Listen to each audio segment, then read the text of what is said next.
stop, breathe for me. All I want is you in front of me. I could have another, but you're always gonna be my own. All I want is you, my everything. I don't need another, 'cause you're always gonna be my own. Up next on the Borough, we head to Pye Road Meadworks, where two local entrepreneurs craft unique, flavorful mead wine from locally sourced honey. What is mead, you may ask? Keep watching to learn all about it on the Borough. Debbie, Pye Road Meadworks. What is mead? Mead at its core is honey, yeast, and water.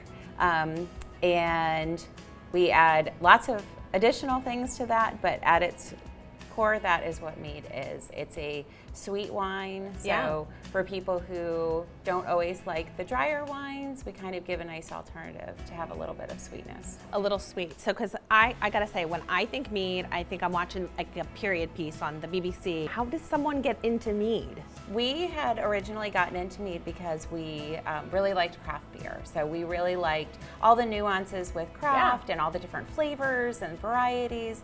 And then someone let us try mead, and we were like, wow, this is really good. What is this? Because it was different from beer, different than a mixed drink. It had you know, a lot of fruit flavors. They have some spices in it. So mead can be a whole variety of things, but we got into it because of craft beer. We have two different styles that we have here at Pye Road. So we have a more typical wine-like beverage, and then we also have a carbonated beverage. That sounds a little refreshing, right? The carbonated for Florida. It sounds perfect. Absolutely. That was one of those things when we opened. We were just making the stills at home, and my husband, in his infinite wisdom, said, we have to make something that's a little bit more refreshing and lighter. And I was a little bit nervous because it wasn't something that we had made previously, and it has been a huge hit. People absolutely love the sessions that we do. That's awesome. So how do you come up with the flavors? Oh my gosh, creating the flavors is so much fun because it's like an artist with paint, and you just kind of can let your imagination run wild. I get inspirations everywhere. I look at dessert recipes. I walk up and down like the yogurt aisle because when I look at combinations that, you know, we're a mom and pop, right? You look at these big companies that have done all this market research, and they say, oh, you know, mango and dragon fruit go well together, and I go, that might be a good mead flavor. I mean, you could get inspiration anywhere, you're saying. Absolutely. Well, I think we all do in life, right? We get it, you can kind of find it in the most unexpected places. Absolutely.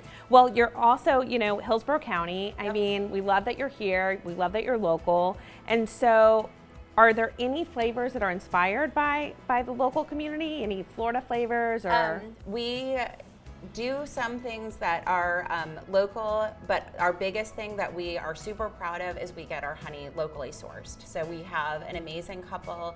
They're called the Honey Couple. They're in Newport Richey. They have hundreds of hives themselves. So we get our honey almost exclusively from them. So obviously honey is like the major ingredient. What else do you put in mead? We use a variety of fruits. We sometimes use single fruit. So like, for example, we did a blueberry mead with blueberry blossom honey. So it was all blueberries. So we thought that was a really cool inspiration. Yeah. We just recently did one that was kiwi, watermelon, and then we used Plant City strawberries. So we actually went out with our own kids and picked strawberries from Plant City and what put them in experience. the mead. But it's really, the possibilities are endless as far as the fruits that you can add to mead. And then we also add spices as well. So I know a lot of people are excited for pumpkin spice. So we always do a pumpkin spice session in the fall. Not my husband and my favorites, but we apparently do it well because people have already been asking us. I think it is important to kind of find something, you know, with craft beer, it seems endless, right? You walk in a store and you're kind of overwhelmed. I kind of feel like you might have the same potential here. It is interesting that you say that because people will come in and we offer six different stills, and then we offer six different sessions.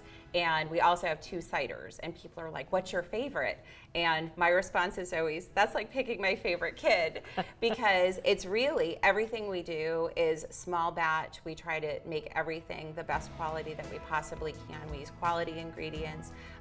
So I wind up just deferring back to the customer and saying, well, what's your favorite fruit flavor? Or, you know, look at the flavor combinations. Does it remind you of something? And we've had people that will try something and they'll say, this is my grandmother's apple pie, or this reminds me of, you know, something that my mother used to make. Well, I think you've hit on something really important. I think as entrepreneurs, it seems like you're really connecting with the people that are coming in. Yeah, we absolutely love the people that come in to Pye Road. We like to liken it to the third space. So you've got your house, you've got your job, and then like where do you go to feel welcome and you know, feel connected? I think especially at this point in time, everybody's looking for connections, and we try really hard to make people feel welcome. Well, I think you've captured it. I think you've captured your spirit, your essence, and your connection with the community.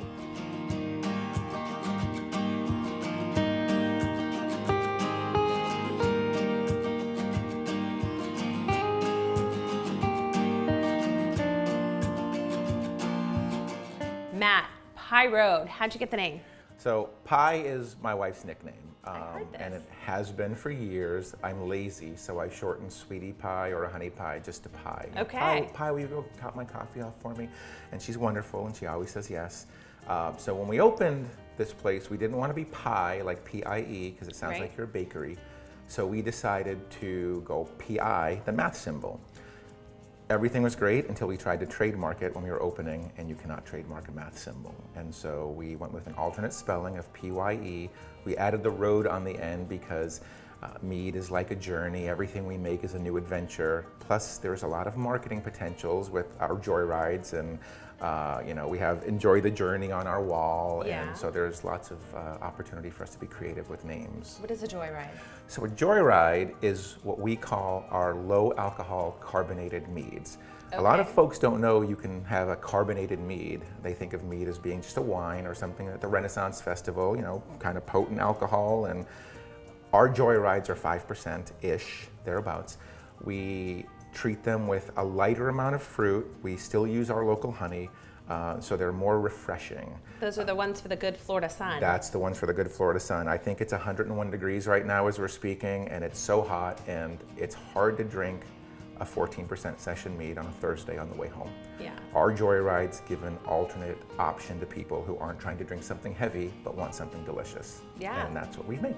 Well, it looks like I'm keeping you from doing something, so show me what you're gonna do. So I'm just gonna get up here and I'm gonna stir our wine every so often. We've got oak and vanilla in here, and I just wanna agitate it a little bit to get the flavors infused a little bit more. So we're just gonna do a very gentle, not trying to introduce oxygen into the wine. Right. Just a little circulation, get that oak and that vanilla beans moving around. We have them in a bag so that it's easy to clean up when we're done. Okay. We usually do our treatments in bags, so it's otherwise everything sinks to the bottom and it becomes a big mess. Keeps it easier. We make it easier on ourselves on the back end. This will sit on this vanilla and oak for at least a month, possibly 2, depending on how the flavors come. We have our little tasting valve right there. We do take tastings every so often just to make sure the flavors are right. We need a little more oak. Do we need to let the vanilla sit a little bit more? Yeah. So we end up doing that, and we pull it off everything when we're done, and we move it on to the next phase. Matt, how did you choose Hillsborough County? Well, Hillsborough County is wonderful. We had a lot of options, and we chose Hillsborough County, one, because we live here. Right. We wanted something close to our house. We also had really good interactions with the county. I know a lot of folks who say, oh, dealing with the county has been the hardest thing I ever did, not Hillsborough, but whatever county they're in. I'll be honest, my experience with Hillsborough County was wonderful. I love to hear that. It was great, and truthfully, the state of Florida as well. We've had nothing but good experiences with the folks we've dealt with, particularly in Hillsborough County when we were going through our licensing. The communication was always there. You know, fees are what they are, and that's, you can't avoid that. But the folks that were there were very communicative to us. They kept us aware of what was going on. They always told us where we stood in the process. When there were delays, and there were delays, when COVID happened when we were trying to open, there was always communication, and there was always flexibility to make this work in the way that we wanted it to. There was someone out there that wanted to start a business, you know, and they're just kind of on the fence or they're not sure what to do. What would be your piece of advice for them? Well, I would say from a planning perspective, do your research. Yeah. Particularly when it comes to zoning. There are a lot of considerations no matter what county you're going into, but especially here in Hillsborough, there are considerations. You can do things in some areas, right. You can't do things in other areas, and that's for a reason. Yeah. So be sure that where you're going, you can do what you want to do. Secondly, talk to people. Don't sign paperwork until you're sure that you can do what you want, where you want to do it. The county's wonderful. They will answer questions. The websites are so chock full of information. Sometimes it's a little bit hard to find things because there's so much information out there, but it's there. And I will say your county commissioner, I know our experience with ours, he was super receptive to our questions. He did provide us guidance when we needed some guidance. Yeah. And what I was shocked about is how willing everybody was to get right back with us with information. So again, I can't say I have a complaint about how Hillsborough County was in this whole process to get where we are today. We love this town. I always tell folks, when you come north of Citrus Park and you drive into Odessa, you just relax. You really do kind of just turn things off, and it becomes so relaxing. And it's a wonderful place to live. It's a wonderful place to do business. Well, I think that's one of the best things about our community. We offer something for everyone. Sure do. And quite frankly, something for everyone to enjoy. It Yes. doesn't matter what part of the town you're in. That's it. So this is great. Thank you so You're much. very welcome. My I wish pleasure. you all the best. Thank you so much.